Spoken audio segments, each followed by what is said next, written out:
গতকালকে মাননীয় আদালতের একটা সিদ্ধান্ত, যেখানে বাগেরহাটের একটা কনস্টিটিউয়েন্সির, যেটা আমরা ওদের ছিল অতীতে 4টা ছিল, সেখান থেকে 3টা নির্বাচন কমিশন নির্ধারণ করে গেজেট করেছিল। সেই 3টা কনস্টিটিউয়েন্সি যে সিদ্ধান্ত, ওটাকে বাতিল করে 4টাই পুনর্বহাল করা হয়েছে। এ ব্যাপারে আপনারা জানতে চেয়েছিলেন যে আমাদের অবস্থানটা কি। আমাদের অবস্থানটা হচ্ছে যে আমরা সিদ্ধান্তটা পাওয়ার পরে কমিশন এ ব্যাপারে ব্যবস্থা নেবেন যে আপিলে যাবেন নাকি এটা মেনে নেবেন। এখনো পর্যন্ত আমরা সার্টিফাইড কপিটা পাইনি, সে কারণে এইটুকুই হচ্ছে আমার এ বিষয়ে বক্তব্য। আচরণবিধি সম্পর্কে জানতে চেয়েছিলেন। গতকাল আচরণবিধিটা আমরা প্রার্থী এবং রাজনৈতিক দলের যে আচরণবিধি আসন্ন নির্বাচন সম্পর্কে এটা জানতে চেয়েছিলেন। আপনারা জানতে চেয়েছিলেন যে আচরণবিধিতে কি জায়গায় পরিবর্তন আনা হয়েছে, এবং তার মধ্যে আপনার একটা বিষয় আপনারা জানতে চেয়েছিলেন পার্টিকুলারলি, যে 3টা মাইক্রোফোন অ্যালাউ করার, অ্যাম্পলিফায়ার অ্যালাউ করার ব্যাপারে। এটা আসলে আগে ছিল, অতীতেও ছিল। আরপিওতে আপনারা যদি, if I am not wrong, 44 ধারাটা যদি দেখেন, তাহলে ওখানে কি কি জিনিস নিষিদ্ধ করা আছে। ওখানে বলা আছে একটা নির্বাচনের কালের সভায় 3টার অধিক মাইক্রোফোন ব্যবহার করা যাবে না। এছাড়া মৌলিক পরিবর্তন যেটা হয়েছে সেটা হচ্ছে আপনার পোস্টারকে নিষিদ্ধ করা হয়েছে। এটা সম্পর্কে আপনারা জানতে চেয়েছিলেন। আমরা আগেও বলেছি যে এটা পোস্টারটা এবার নিষিদ্ধ করা হয়েছে। প্লাস্টিক জাতীয় যে কোনো বিষয়, যে কোনো জিনিস ব্যবহার করা যাবে না। ফেস্টুন করা যাবে, লিফলেট করা যাবে, তার একটা আকার আকৃতি দেওয়া আছে। আপনার প্লিজ ডোন্ট আস্ক মি যে সাইজটা কত, আমি মনে করতে বলতে পারবো না। এটা আছে, আপনারা একটু দয়া করে আচরণবিধিতে দেখে নিন। যে কথা, ইলেকট্রনিক আপনার যে ডিজিটাল ডিসপ্লে বোর্ড, এটাও ব্যবহার করা যাবে।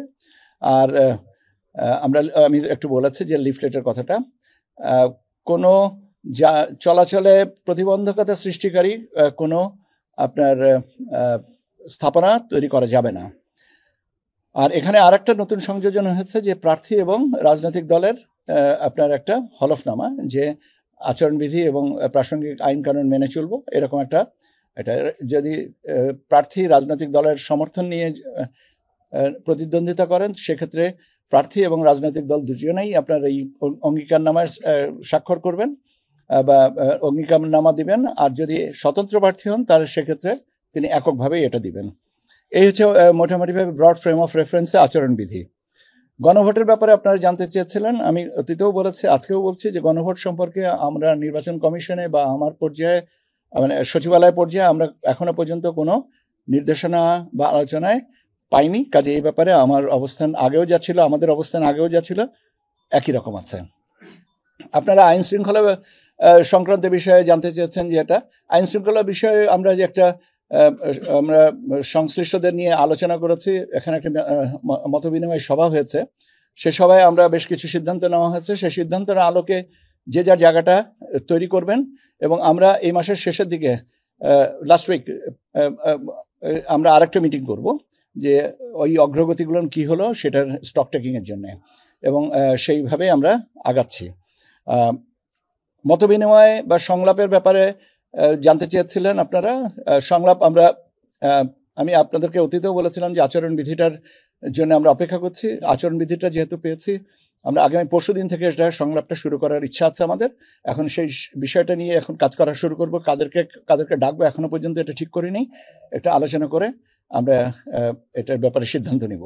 একটা জনসভায় এটা করা যাবে না। একজন প্রার্থী যদি 3টা জনসভা করেন, তাহলে 3বার এটা 3টা করে, মানে একবারে একটা কনস্টিটিউয়েন্সি একটা বৈঠকে বা জনসভায় 3টার বেশি অ্যাম্পলিফায়ার ব্যবহার করা যাবে না, এটাই বলা হচ্ছে।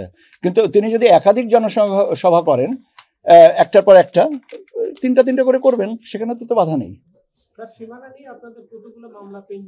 এটা আমি সংখ্যাগত হিসাবটা বলতে পারবো না, তবে আমার ধারণা অ্যারাউন্ড 30টা। আমি সংখ্যাটা আপনাকে তাৎক্ষণিকভাবে বলতে পারছি না।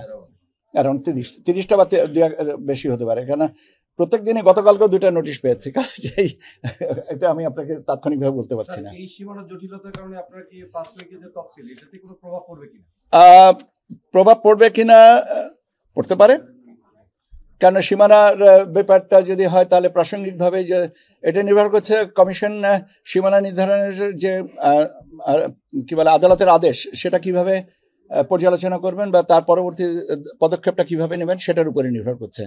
তবে সে পর্যন্ত একটু অপেক্ষা করি, কেন আজকেরটাও যেমন আমরা বাগেরহাটেরটা কথা বললাম তো যে আমরা সার্টিফাইড কপি না পাওয়া পর্যন্ত তো এই ব্যাপারে কমিশন সিদ্ধান্ত, কেন ওনাদেরও তো অবজারভেশনগুলো বুঝতে হবে কি অবজারভেশনের বেসিসে এটা দেওয়া হচ্ছে, সেই অবজারভেশনটুকু অন্তত আমাদের জানার পরেই আর কি সিদ্ধান্ত নেওয়া হবে।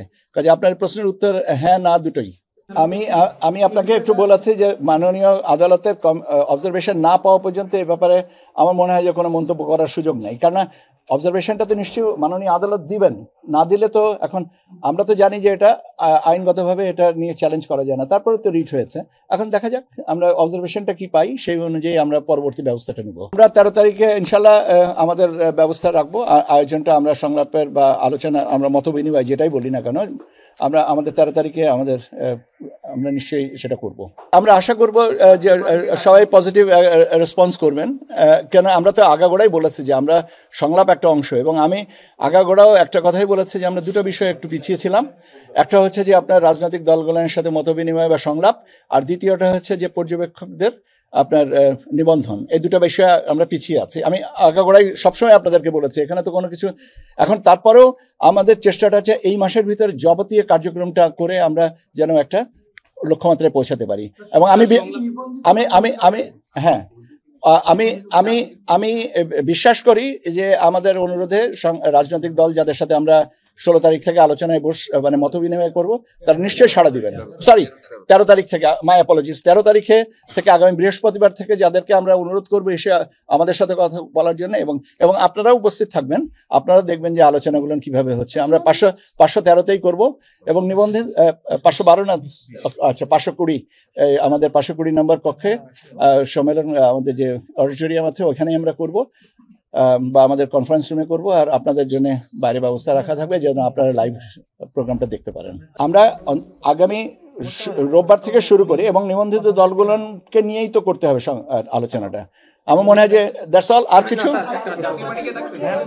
আমি আপনাদেরকে বলেছি যে পর্যায়ক্রমে এটা আপনাদেরকে জানাবো। এখন আগামী পরশুদিন 13 তারিখের আলোচনায় কাদেরকে ডাকা হবে এখনো পর্যন্ত ঠিক করি নাই। এটা আমাকে ঠিক করার জন্য একটু সময় তো দিবেন, আপনারা জানতেই তো পারবেন যে এই দলগুলোকে ডাকা হয়েছে। আমরা তো গোপন করছি না রে ভাই, আমাকে একটু সময় তো দিবেন।